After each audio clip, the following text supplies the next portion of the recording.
c'est maintenant le segment hors-champ. Alors, Claire Durand, à vous l'honneur du premier hors-champ de la saison. Écoutez, la question qui se pose, c'est est-ce que les sondages vont bien prédire le vote?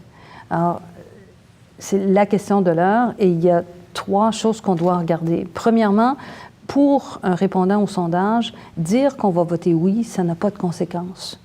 Et ça a plusieurs avantages. On voit que la partie, le non, est en train de bouger et de mettre des choses sur la table. Donc, c'est un avantage. Ça incite les gens, ça pourrait inciter les gens à dire qu'ils vont voter oui, même si, au final, ils ne le feront peut-être pas. Stratégique. Ça peut être stratégique.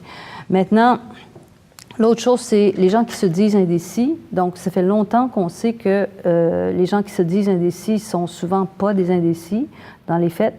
Et en plus, la proportion d'indécis dans les sondages varie énormément. Ça varie de 9 en moyenne à 25 donc, c'est vraiment la manière dont les sondages sont faits qui détermine un peu la proportion d'indécis. Et on pense qu'en général, ces gens-là vont avoir plus tendance, ceux qui sont vraiment indécis, là, sont plus probablement des voteurs non au final. Et qu'il y a aussi des gens qui sont déjà décidés pour le non, mais qui, dans les sondages, vont dire qu'ils sont indécis.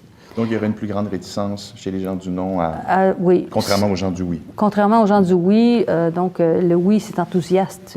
C'est rare. Et ça peut être stratégique, comme vous l'avez dit. En plus. Le troisième point, c'est qu'il ne faut pas oublier qu'on a, pour la plupart des sondages, c'est des panels web.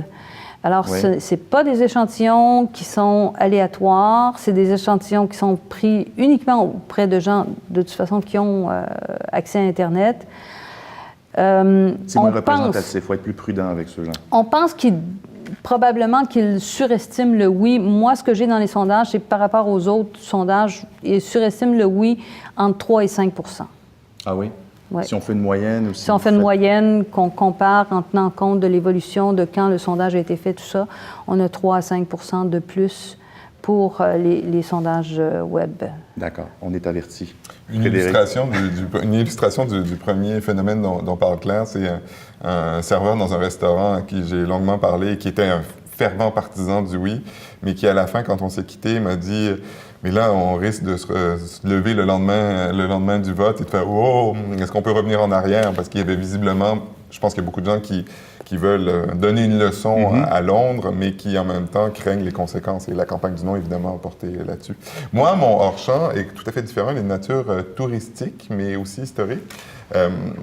Je ne sais pas si vous êtes déjà là en Écosse, Jean-Frédéric? Malheureusement, pas encore. Donc, vous avez toute une région au nord qui s'appelle les Highlands, qui est absolument magnifique, avec des montagnes désertées. Il y a très peu de villages, très peu d'habitants. On ne voit que des moutons. C'est vraiment...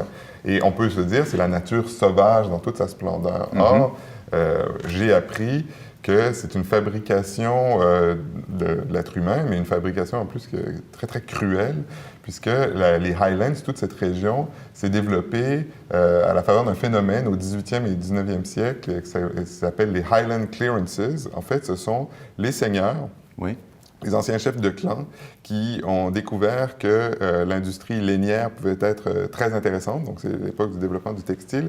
Et donc, les populations locales, qui étaient très nombreuses, les habitants qui habitaient là, qui étaient souvent gaéliques d'ailleurs, qui n'étaient pas anglophones, ont été expulsés de force sur une période d'environ 150 ans.